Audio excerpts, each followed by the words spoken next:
है, जैसे झिंगुर की आवाज, पत्तों की सरसराहट की आवाज, विसिल की आवाज, संग की आवाज, घंटी की आवाज।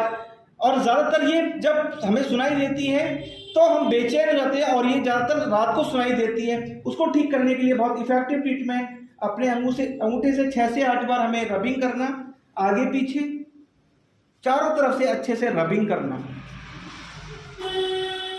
इस प्रकार से रबिंग करना, कान के होल के अंदर अपने अंगूठे को रखना और उसे ऊपर नीचे दाएं बाएं चारों दिशाओं में घुमाना, कान को इस प्रकार से बंद करना और हल्का सा यहां पर मारना धीरे धीरे।